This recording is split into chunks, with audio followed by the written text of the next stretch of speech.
Here are 10 reasons why DNA has never been demonstrated to exist and that it is a laboratory artifact. First and foremost, no one's claiming that heredity isn't observable, but the argument shifts to it being environmental, habitual, and energetical rather than genetic. Additionally, even Mendelian disorders seem to be largely de novo. 82% of dwarves come from non-dwarves. All Mendelian disorders started somewhere, and this was due to environmental changes. If you're interested more in genes causing disease, I've done videos on this before, but the main premise of this video is that the methods used in DNA isolation and nucleotide isolation are completely confounded.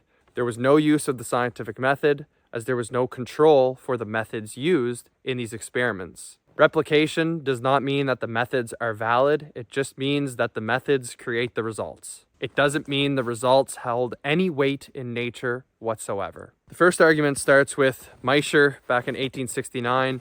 DNA began here as pus from surgical bandages, right? Turned into a precipitate through chemical treatment. Here there was no direct observation of a natural nucleon or DNA entity, right? There was no true isolation of the variable in question, that being DNA or nucleon as he called it. The precipitate is treated as proof of a biological essential substance. However, in the methods, we start with this pus. We add acid, alkali, phosphoric acid. And so we have this burned, acidified, chemical concoction with supposedly cellular remains that we call nucleon. Now, one of the properties of this magic white powder that is the supposed blueprint of life was that it was a phosphoric substance. And this was categorically different than the proteins which have supposedly been isolated as well. However, we added phosphoric acid to the solution, again, confounding the result and supposedly one of the most notable observations of this magic white blueprint of life that we now hold in a test tube in an inert form. Understanding now how delicate DNA allegedly is, why would the addition of these extremely harsh chemicals not alter the substance that we have in question? Albeit Meischer pretty well left it at that. He just took this powder and said, oh, it's nucleon, and away the field of genetics went. The second argument, of course, is that Hope Sellier reproduced Meischer's work. He isolated nucleon, the DNA, right? It was called nucleon at the time. And he repeated the exact same steps on dog tissue rather than, white pus from bandages. And he got the same phosphorus-rich substance. Unsurprisingly, he used phosphoric acid once again, right? And the main problem here is that you can reproduce this multi-step, scientific experiment and the methods, right? This chemical process, and still be wrong about what the result is, what the product means. Just because it's a reproducible procedure doesn't mean that it's a true biological entity, right? That exists in nature. And just because you start with something natural doesn't mean you end with something natural. And so this method of isolation is still used to this day, and this truly confounds all of DNA research. It's like we completely chemically alter DNA to supposedly isolate it and extract it, right? And so the third argument is that DNA is said to be fragile, yet the methods used supposedly are non-altering, like extraction and analysis that we'll see, like X-ray, for example, when Rosalind Franklin took the photo of DNA, allegedly. Why would the X-ray, which was used for 62 hours straight on a sample to take an image of this DNA, not alter the sample in question? Right, the entire field of genomics assumes that the steps and methods used in the isolation, extraction, analysis, sequencing, whatever, none of it alters the sample. And the main problem here, of course, is that we don't have a gold standard to compare it to. We just did this and then called it the gold standard because it was the only thing that we ever had and the only thing that we have. If these substances are only ever encountered after extremely harsh chemical preparation, alteration, and methodology, how can you claim that it exists as it does in life and nature? Right? This is the test tube problem. It's we think that what's in a test tube is the exact same as what's in our bodies in vivo. That's why animal studies versus cell culture studies alter greatly, right? And the external validity is important. Furthermore, Kossel, sort of in the late 1800s, allegedly isolated the base pairs. Right, we're talking about adenine, cytosine, guanine, thymine, uracil. But instead of using the DNA isolation extraction method, as previously used by Meichner and Hope Sellier, he takes samples and just uses a different methodology, right? So he uses heat, which is considerably one of the most harmful factors to DNA. He used mercury chloride, phosphotungstic acid, silver nitrate, right? So we used different harsh chemicals, had got different results, claimed that they were from the same phenomenon, claimed that it was nucleic material, right? Like they, again, in their theory said, oh, well, we isolated the nucleus, we lysed the cell, you know, we isolated the nucleus. But again, this was a claim that had no empirical basis, right? It's like we didn't have a gold standard. We didn't have isolated nucleic material.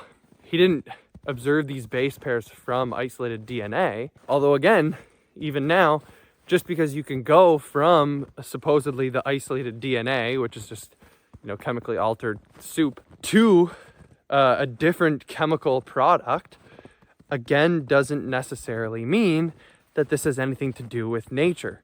This is laboratory science, not life science. So he allegedly isolated this material more adequately. You know, he chemically altered, you know, biological material to end up with a similar end product. And this is what he ended up calling the bases. Now, there were conflicting, you know, ideas here, and there's some work in between now and, you know, the structure of DNA proposed by Watson and Crick.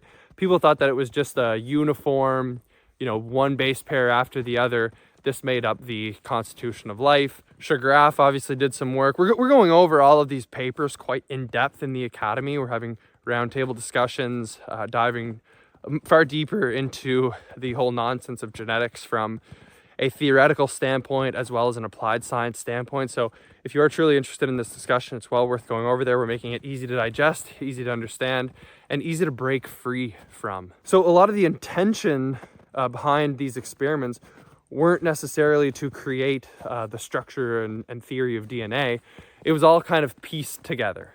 You know, like after the matter, they took the experiment and said, oh, let's take this teeny part of the paper that this scientist had mentioned, not necessarily proved, but something that he said in the paper, right? Like Sugaraf mentioned that the base pairs are the fundamental units of DNA before it's ever been proven. And so scientists just built upon the words that he said rather than any experiment that he did. What you find when you study, you know, genomics and genetics in a chronological fashion,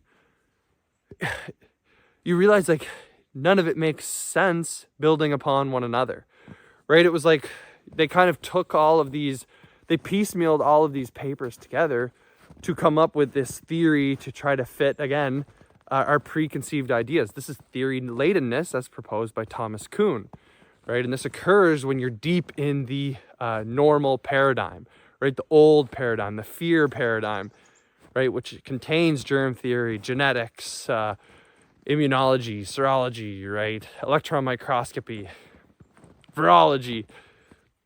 And it's all just absolute nonsense. There's no foundation in the scientific method whatsoever, right? All we have so far are completely chemically altered precipitates and end products, right? We never actually had DNA in a live substance. We never had sort of this gold standard to compare it to, right? And everyone's like, oh, well, this is chemistry. We understand chemistry. And it's like, okay, but just because you can put different chemicals together to create new chemicals doesn't mean that you understand what's going on inside the body, right? There's still so many assumptions in chemistry. And assuming, you know, and this might be fundamentally where I find I disagree with people, like people who can understand this stuff generally admit that life is not just chemistry. Like there's more to life than just the physical. And so people generally who, you know, dismiss the metaphysical are quick to dismiss this argument. And so obviously this video is not for you. If you made it this far, good for you. And I'm happy to continue to discuss this because it's an important argument. It's a scientific argument. And I'm happy to discuss it. And, good for you for being open-minded. But generally, like, that's where people click off. They're like, oh, well, we understand chemistry. And it's like, chemistry and life are not the same. So even the concept of base pairs being taught as sort of this fact of life, that we can't escape from, like A pairs with T, G pairs with C.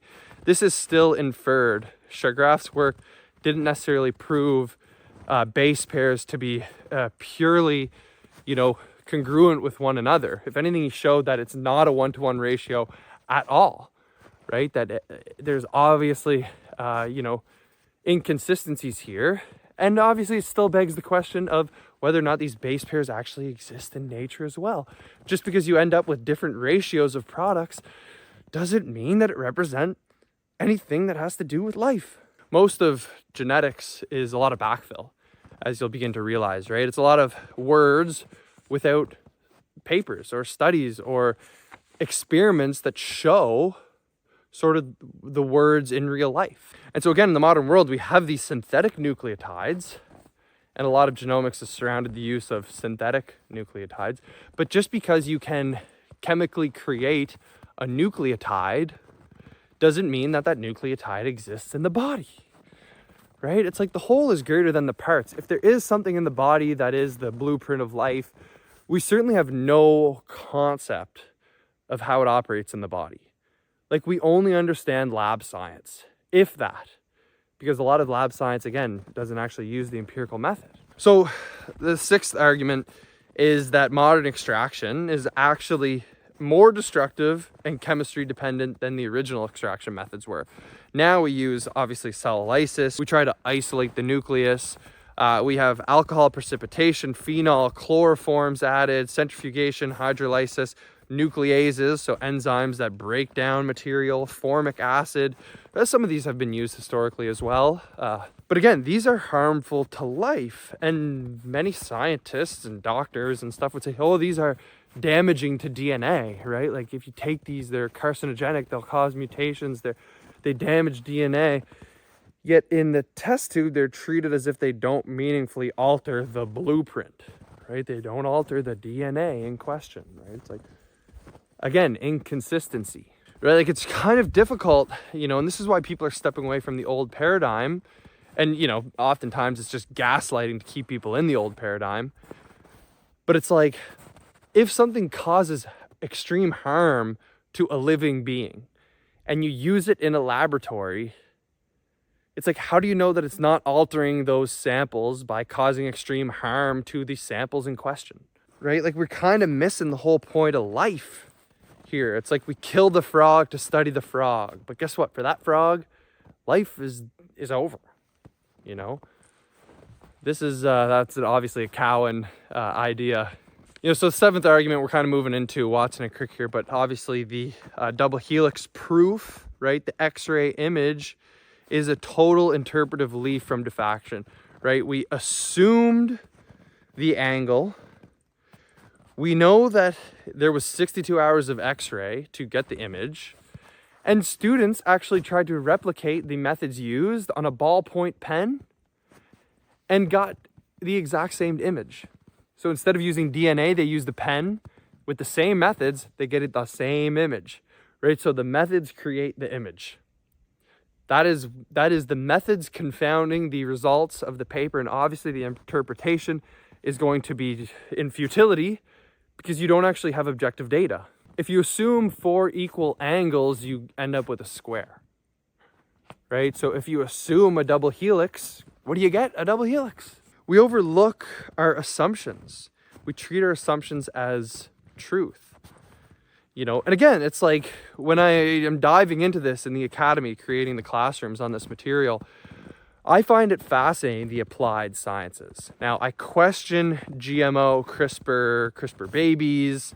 I question paternity tests. I question heredity tests. I question all of this stuff because there's certainly some observable truth. Like, it seems like paternity tests are reasonably valid. Just like blood testing for blood type is seemingly valid. But this is not because of serology, right? This is not because antibodies are specific. This is because when you mix blood together, it either coagulates or it doesn't, right? So there's an observable piece to this. It's like for paternity tests to see if two people are related, right? Or in forensics, there's likely something inside of us that does connect us physically. Like, I don't deny that. You know, I just think that we have no leg to stand on when it comes to saying that genes cause disease, or even that genes cause outcomes like our traits, right? I don't know why it seems like blue eyes are always passed down. I know that it's not because of DNA, at this point in time at least, until we have more objective data. But it's not like this stuff follows Mendelian patterns either, right? So we're kind of in a big guessing game, but I don't deny that, you know, blue eyes are passed down. You know, I don't deny that. And so the major goal in this classroom in the academy is basically to figure out where the truth lies in the field of genetics. Like, what objective observations do we actually have? And none of them lie in DNA research, surprisingly, or maybe unsurprisingly at this point. The eighth argument now for genetics being nonsense and DNA being nonsense is that it's computer first science now. Right? It's like at this point, we're so far into assumptions that we've surpassed the test tube, and we have landed in silico. We have landed in computer generation, supposed probabilities, again, with no gold standard. And people say, oh, well, what about the Human Genome Project? Like, we've isolated and sequenced the entire human genome. Have we? Have you ever actually looked into that? I mean, we've talked about this in the academy with Cowan and Yernea on the podcast. You know, this has been discussed. There's many assumptions that come with the Human Genome Project. Again, it still begs the question of, is that genome correct?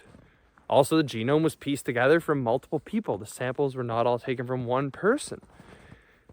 And again, if you ever look at these databases online, like I did in the labs in university, there's like millions and millions of different sequences. And guess what? The person sitting behind the computer picks the best one.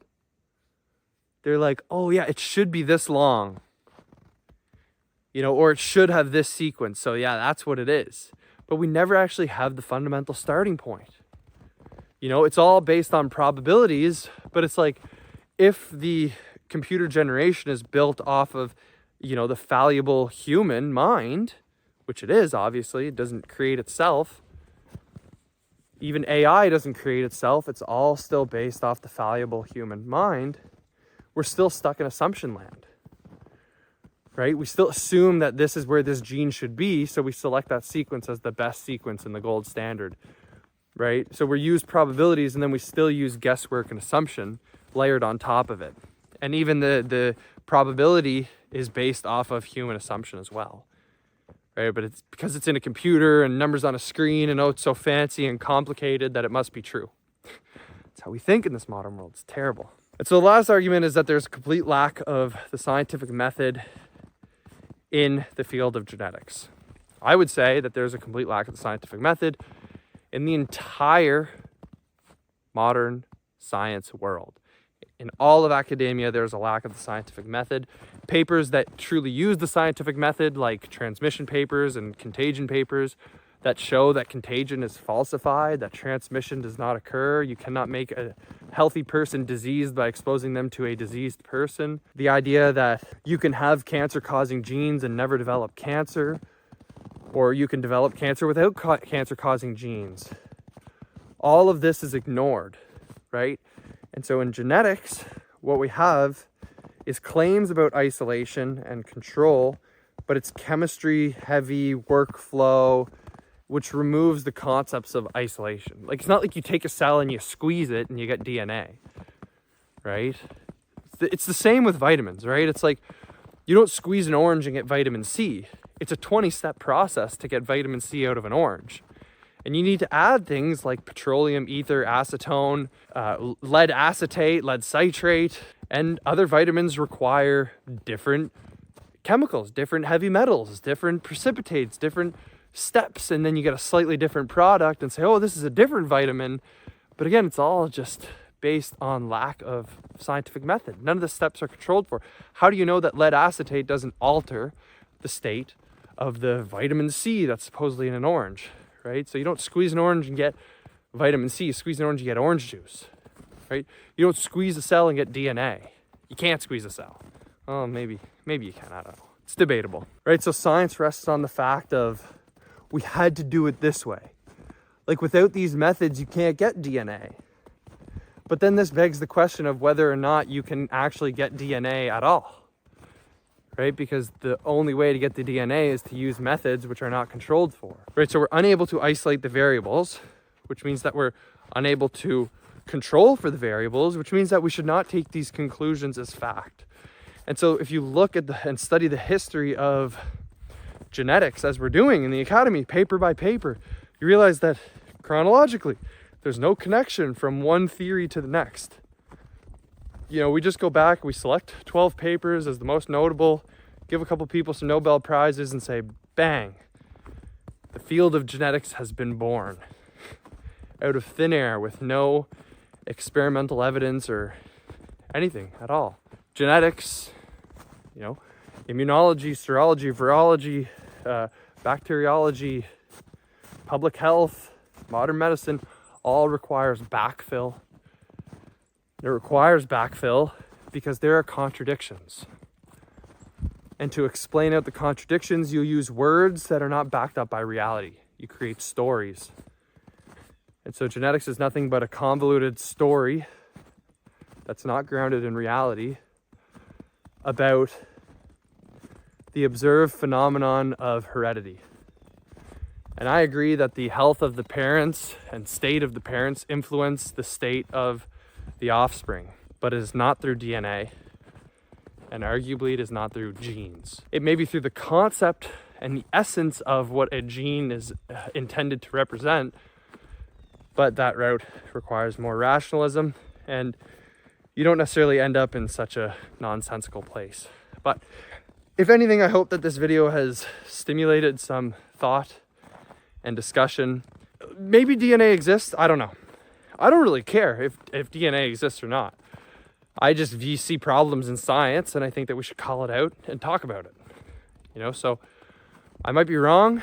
If I am, that's fine. I don't really care, you know, so happy to chat about this more. I mean, the reason why we're looking into this is just to get to a more truthful stance. You know, maybe half of genetics is true. I just want to figure out what's true and what's not true.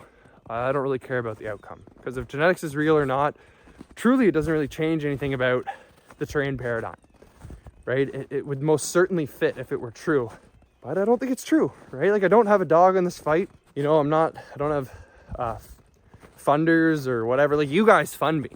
You guys fund the academy, right?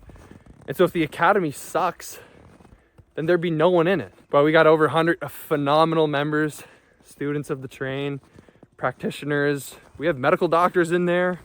It's an amazing place. You know, we have scientists, geneticists, you know, molecular biologists. It's a really cool place to be, you know, so, but it's funded by you guys. And I hope that you guys, you know, put your faith in me as being objective, because I think that's what you guys want, right? And so there's no system in the world that recognizes and appreciates objectivity, except for, I believe, the train community. So again, I just am very appreciative for you all, and thank you so much for your guys' support. You guys allow me to do this, so I do appreciate you guys so much. So consider joining and supporting. If not, hope you guys continue to enjoy the YouTube videos that will continuously come out. But yeah, like, share, comment. That's a great way to support me for free. I appreciate you guys. Thanks for listening. Take care.